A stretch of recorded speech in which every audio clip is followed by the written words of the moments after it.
할렐루야, 반갑습니다. 2020년 7월 13일 월요일 신상의 아침입니다.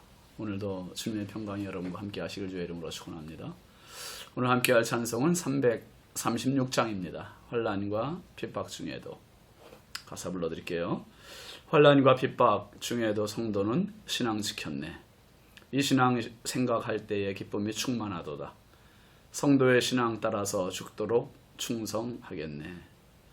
2절 옥중에 매인 성도나 양심은 자유 얻었네. 우리도 고난 받으면 죽어도 영광 되도다. 성도의 신앙 따라서 죽도록 충성하겠네. 3절 성도의 신앙 본받아 원수도 사랑하겠네. 인자한 언어 행실로 이 신앙 전파하리라. 성도의 신앙 따라서 죽도록 충성하겠네. 아멘. 오늘 우리에게 주시는 하나님의 말씀은 사무엘상 21장 7절부터 9절까지 말씀입니다. 함께 보시죠. 그날에 사울의 신하 한 사람이 여호와 앞에 머물러 있었는데 그는 도액이라 이름하는 에돔 사람이요 사울의 목자장이었더라. 다윗이 아히멜렉에게 이르되 여기 당신의 수중에 창이나 칼이 없나이까? 왕의 일이 급함으로 내가 내 칼과 무기를 가지지 못하였나이다 하니 제사장이 이르되 내가 엘라 골짜기에서 죽인 블레셋 사람 골리앗의 칼이 보자기에 쌓여 에봇 뒤에 있으니 내가 그것을 가지려거든 가지라. 여기는 그것밖에 다른 것이 없느니라 하는지라. 다윗이 이르되 그 같은 것이 또 없나니 내게 주소서 하더라. 아멘. 오늘 말씀 제목은 칼을 주소서입니다. 칼을 주소서. 여러분, 이스라엘 백성들이 광야 40년 보내면서 항상 그들이 진을 치거나 움직임의 중심은 성막이었습니다. 성막은 하나님의 임재가 있는 곳이었고 구름 기둥, 불 기둥이 항상 그 위에 드리워져 있었습니다. 그런데 그 성막에서 가장 깊숙한 곳이 지성소지요. 그 지성소에는 법궤가 보관되어 있습니다. 이 법궤 위에 뚜껑을 시은좌라고 해요. 시은좌. 은혜가 시작되는 자리다 하는 뜻이죠. 그런데 그 시은좌로 하나님의 임재가 그곳에 이루어집니다.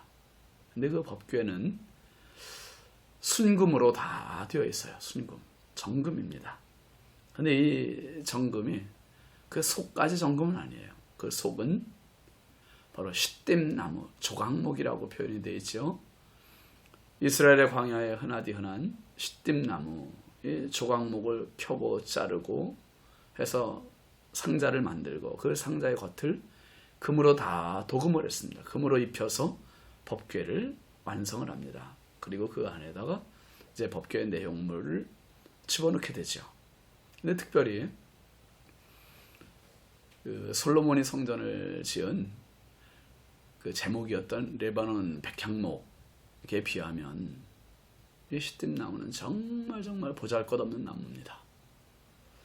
레바논의 백향목이 아름드리 나무요 쭉쭉 위로 뻗은 나무라고 한다면 시띠나무는 골도 많고 구부러짐도 많고 가늘기도 하고 도대체 왜 하나님께서 이 성막을 정말 하나님의 임재의 상징인 성막을 지으라 하시면서 법궤 나무로 시띠나무를 선택하셨을까? 어쩌면 가장 흔하면서도 보잘것없기 때문이 아닐까 싶습니다. 다윗은 흔히 말하는 금수저가 아니라 흙수저입니다. 흙수저. 정말 내세울 것 없고 보잘것 없고 자랑거리 없는 무명의 목동에 지나지 않는 인물이 다윗이었습니다. 그런데 그가 골리앗을 죽이고 사울의 경쟁자가 됩니다. 일약 스타가 되죠. 그 후로 다윗은 왕의 눈을 피해 다녀야 하는 도망자 신세가 되고 맙니다. 이제 다윗은 오늘 말씀부터 시작해서 거의 10년 동안을 10년의 세월을 사울에게 도망 다녀야 하는 힘겨운 시간을 보내게 됩니다. 도피 생활이 이제 시작된 거죠. 이스라엘이 애굽에서 출애굽하여 무려 40년이라는 기나긴 세월을 광야에서 보내며 겸손의 훈련, 믿음의 훈련, 그런 훈련을 받아야 했습니다. 500년 후 바벨론 포로 생활하면서도 거친 광야 같은 세월을 보내는 이스라엘 백성들에게는 하나님의 백성으로 거듭나는 연단의 시간이었습니다. 요셉에게 애굽에서의 생활은 외로운 고독의 시간이었고 향수에 젖은 눈물에 젖은 밥을 먹어야 하는, 또 유혹을 이겨야 하는 혹독함의 훈련을 받아야 했습니다. 그러나 그 시간을 통해서 요셉이, 이스라엘이, 모세가 어떻게 됩니까? 정금 같은 인물로 탄생하게 되는 겁니다. 그러니까 광야는 꼭 나쁜 것만 있는 것은 아니에요. 전갈이 있고 불뱀이 있고 추위가 있고 더위가 있고 비바람이 있고 모래바람이 있고 뭐 이런 나쁜 것만 있는 곳이 광야가 아니라, 광야 학교는 가르치는 것은 책상에 앉아서 배우는 것보다 뭐 커리큘럼도 없지만 훨씬 더 강한 군사훈련이 되는 것입니다. 여러분, 군대에서 보면 사병이 받는 훈련보다 비교할 수 없이 강하고 힘든 훈련을 받는 사람들이 부사관들이고요. 부사관보다 더 강한 훈련을 받는 사람들이 장교예요. 장교. 지도자일수록 더 힘든 훈련을 감내해야 하는 것입니다. 한 나라의 왕이 받아야 할 훈련, 그건 어떤 걸까요? 그게 바로 지금부터 이제 펼쳐지는 다윗의 모습입니다. 다윗이 처음 도피한 곳은 성막이었습니다. 그리고 그곳에서 아히멜렉이라고 하는 제사장에게 도움을 요청하여 떡을 얻었습니다. 그리고 오늘 무장을 위해 칼을 요구하고 있죠. 8절 한번 보세요. 다윗이 아히멜렉에게 이르되 여기 당신의 수중에 창이나 칼이 없나이까? 왕의 일이 급함으로 내가 내 칼과 무기를 가지지 못하였나이다 하니. 지금 너무 급하게 나오는 바람에 칼이나 창을 가지지 못했다고 이야기합니다. 다윗이 지금 거짓말을 하는 거죠. 자기 호신용의 칼이 지금 필요한 것이고 창이 필요한 겁니다. 다윗은 아직까지 칼을 가져본 적이 없는 인물이에요. 양을 칠 때도, 골리앗을 무찌를 때도 칼이 없었습니다. 그러나 이제는 달라요. 다윗은 사울로부터 도망을 다니는 몸입니다. 언제, 어디서, 어떻게 적을 만날지, 자기 방어가 필요할지 전혀 모르는 상황이에요. 그래서 유사시를 위해 창이나 칼을 요구하고 있는 거죠. 9절 한번 보세요. 제사장이 이르되 내가 엘라 골짜기에서 죽인 블레셋 사람 골리앗의 칼이 보자기에 쌓여 에봇 뒤에 있으니 내가 그것을 가지려거든 가지라. 여기는 그것밖에 다른 것이 없느니라 하는지라. 다윗이 이르되 그 같은 것이 또 없나니 내게 주소서 하더라. 이 아히멜렉 제사장이 뜻하지 않은 제안을 합니다. 엘라 골짜기에서 죽인 골리앗의 칼이 보자기에 쌓여있다. 그걸 가지려면 가져라. 이렇게 이야기를 하고 있어요. 그래서 다윗은 반색을 합니다. 그 같은 것이 또 없나니 내게 주소서. 최고의 무기요, 최고의 선물이 될 수 있다고 확신을 하는 겁니다.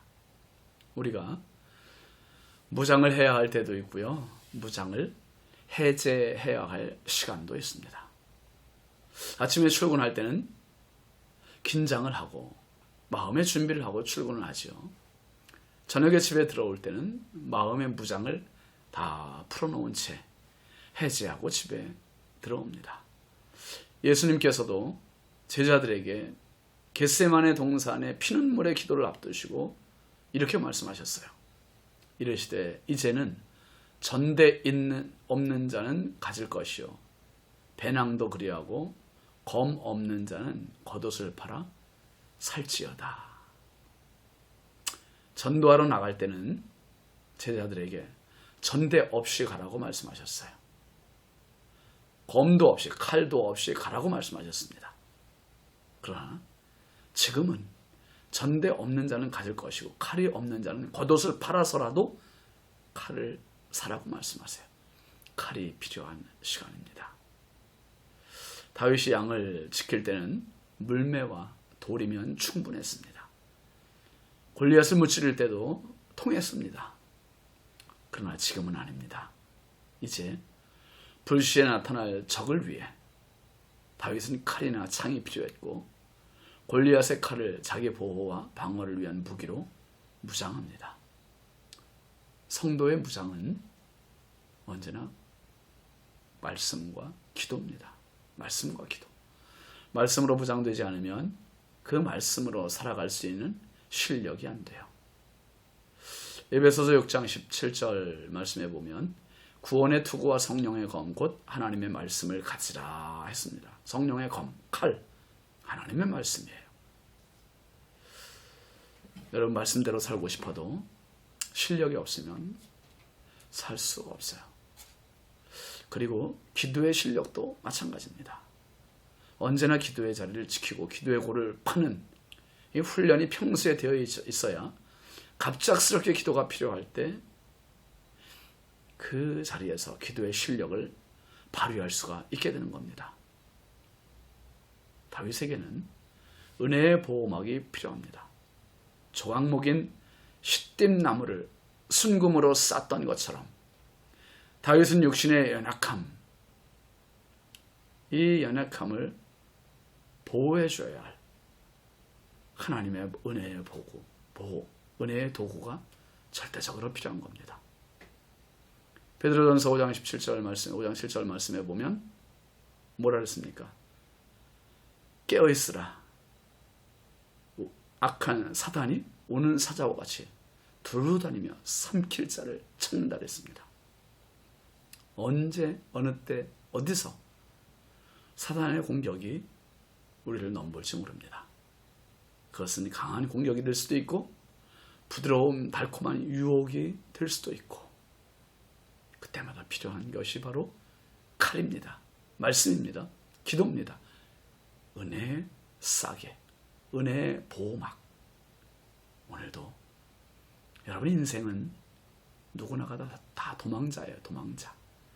지금 도망가면서 칼을 준비하는 다윗처럼 물질의 도망을 가고 아니면 인맥에서 도망을 가고 일에서 도망을 가고 계속 도망다니는 우리에게 정말 필요한 게 뭘까요? 말씀의 실력이요, 기도의 실력이요, 은혜의 보호막입니다. 그것이 바로 칼입니다. 오늘도 성령님 의지하시면서 주님께 그 칼을 주소서, 은혜의 칼을 주옵소서, 말씀을 주옵소서, 기도를 주옵소서, 이 영적 무장을 가지고 이 하루도 넉넉히 승리하시기를 주의 이름으로 축원합니다. 기도합시다. 거룩하신 아버지 하나님, 감사합니다. 또 한 주간을 저희들에게 허락하시었사오니 이 한 주간도 쫓기는 인생, 도망자의 인생, 하나님 그 가운데서조차도 평안할 수 있는 하늘의 칼을 허락하여 주옵소서. 말씀의 실력, 기도의 실력을 발휘하게 하시고 은혜의 보호 싸개로 저희들을 보호하여 주옵소서. 다윗이 이제 도망자의 삶이 앞으로 전개가 됩니다. 주님, 10여 년의 기나긴 도망의 훈련 속에서 칼을 지녔던 것처럼 하나님, 짧은 생에 살아가는 저희들의 삶 속에 하나님의 말씀과 기도와 그리고 은혜의 보호막으로 저희들의 칼이 되어 주옵소서. 예수님의 이름으로 축복하며 간절히 기도합니다. 아멘. 오늘도 하나님께서 우리와 함께 하심을 믿습니다. 감사합니다.